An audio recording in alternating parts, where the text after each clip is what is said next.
সুপ্রভাত বন্ধুরা, আমি কারণে ব্লগের শিপ্রা বলছি।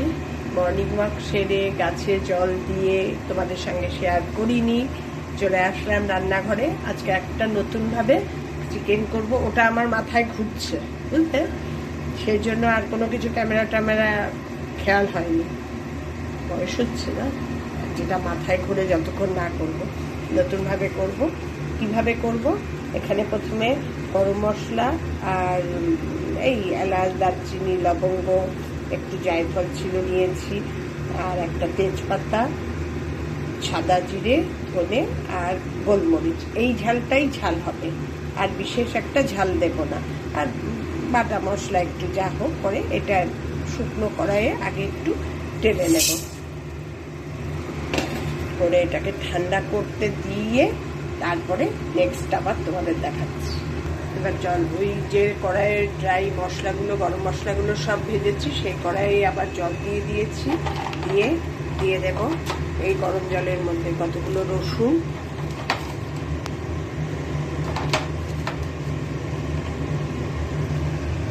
আর এখানে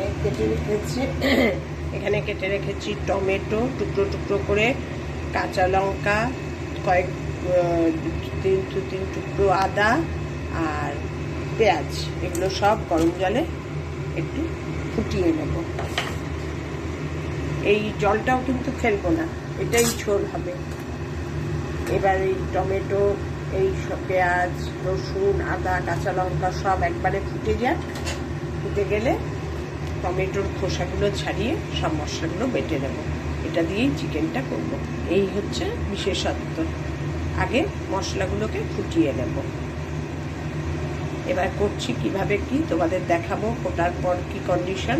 জাস্ট একটা টকবক করে, জলটাকে আগে ফুটিয়ে নিয়েছি, এবার টকবক করে একটা ফুটলেই এটাকে ঠান্ডা করতে দিয়ে তারপরে করব। টমেটো, পেঁয়াজ, আদা, রসুন, কাঁচা লঙ্কা সব ফুটিয়ে টমেটোর খোসাগুলো এভাবে ছাড়িয়ে এই যে জলটা আলাদা করে রেখেছি, এগুলো একটু ঠান্ডা হতে দিয়েছি। ঠান্ডা হলে এগুলো মিক্সিতে একটু ঘুরিয়ে নেব, নিয়ে তারপরে এই রান্নাটা করব। এটা ঠান্ডা করার জন্য এরম করছি। এবার মশলাটা রেডি করে আনি, এটাও বাটবো একসঙ্গে, এটা বেটে তারপরেই এটা বাটবো, করে রান্নায় আরম্ভ করব। সব মশলা রেডি করে এবার মূল রান্নায় চলে এসেছি। কড়াই সর্ষের তেল দিয়েছি, এবার একটু আলু তো দিতেই হবে। আলুগুলো একটু লাল লাল করে ভেজে নেব। তেলের মধ্যে একটু নুন দিয়ে দিয়েছি, নুন দিয়ে আলুগুলো ভেজে নেব।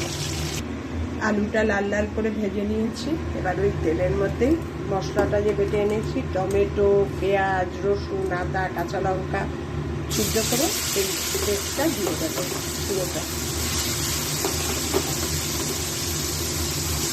আর কোনো কিছু ফোড়ন দেবো না, কারণ সব মশলাই দেওয়া আছে, আমার রেডি করা আছে। এটা একটু, আর সিদ্ধ করেছি যে এগুলো, তার জলটাও আছে, ওই দিয়েই গ্রেভি, এই দিয়েই সব। এবার এটা একটু ভাজা হোক। এবার এর মধ্যে দিয়ে দেবো হচ্ছে নুন এক কোথাও দেওয়া নেই।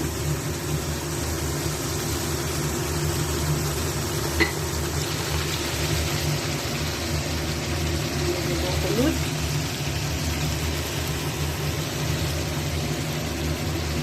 দিয়ে দেবো কাশ্মীরি লঙ্কার গুঁড়ো। এবার মশলাটা পুরো কষাবো ভালো করে একবারে।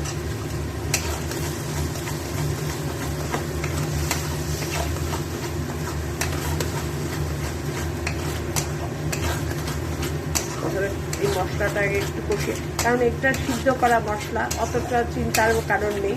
খুব না কষালেও ক্ষতি নেই, তাও একটু কষাবো।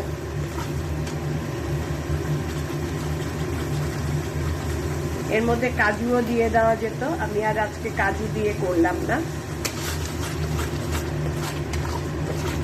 যখন সব মশলাগুলো সেদ্ধ করছিলাম, তার মধ্যে 10-12টা কাজু দিয়ে দিলেও কোনো অসুবিধা হতো না। মোটামুটি ভাজা হয়ে গেছে একটু, আর এবার যে তেজপাতা, গরম মশলা, ধনে, জিরে, গোলমরিচ যে শুকনো কড়াইয়ে ভেজে নিয়েছিলাম সেটা গুঁড়ো করে এনেছি, এবার সেটা দিয়ে দেবো।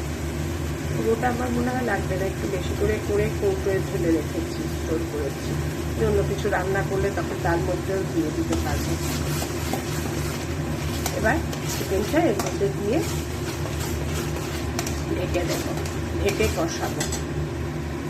লাগবে মনে হচ্ছে, একদম বেশিও না, খুব। ভাজা মশলাটা এর মধ্যেই, গরম মশলা সব আছে, আর কোনো আলাদা করে গরম মশলা দেবো না। এবার চিকেনটা এর মধ্যে দিয়ে দেব, ভালো করে চিপিয়ে ধুয়ে রেখেছি। এবার এই চিকেন থেকেই জল ছাড়বে, কষানো হবে, তারপরে যে টমেটো সেদ্ধ জলটা আছে সেটা দিয়েই ঝোল। চিপিয়ে যতটা পেরেছি দিয়ে দিয়েছি।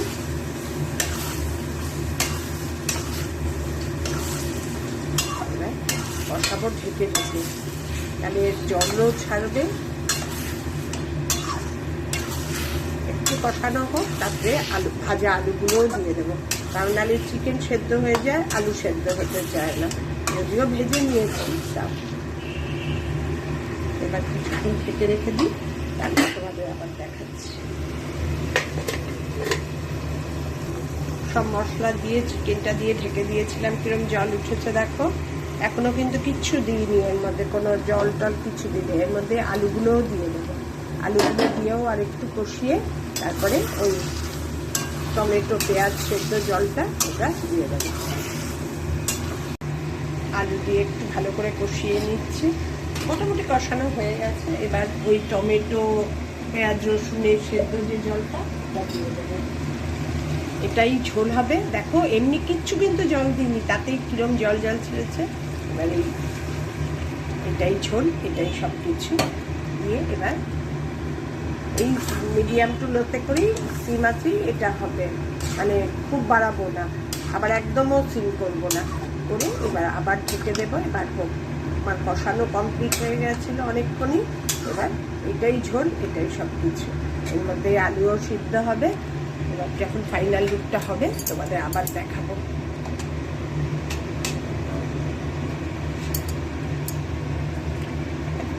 এত ভালো খেতে হয় না, আমি এটা এক বন্ধুর বাড়িতে খেয়েছি,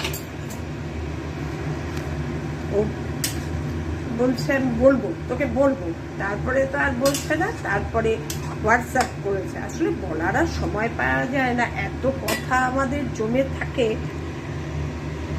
তাই ভাবলাম যে আজকে মেয়েকে এইভাবে করে খাওয়াই, ওর তো কোনোভাবে করে দিলেই হলো, ওর চিকেন হলেই হলো। ছোট মেয়ের কথা বলছি। এবার ঢেকে দিই, কিছুক্ষণ হোক, তারপরে তোমাদের আবার দেখাচ্ছি।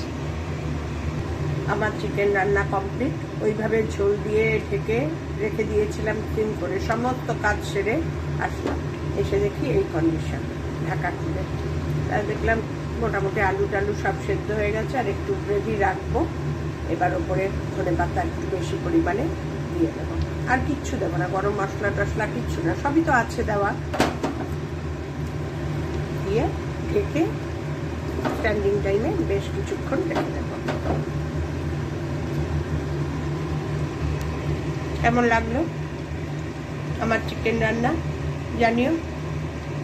আমি এই কারণে সমস্ত ভিডিওগুলো দিই, কেন বলো তো, যারা বাচ্চা অল্প বয়সী তারা রান্না করতে আসলে তাদের ভালো লাগবে, মানে সহজভাবে একদম হালকা অথচ টেস্টি। একটা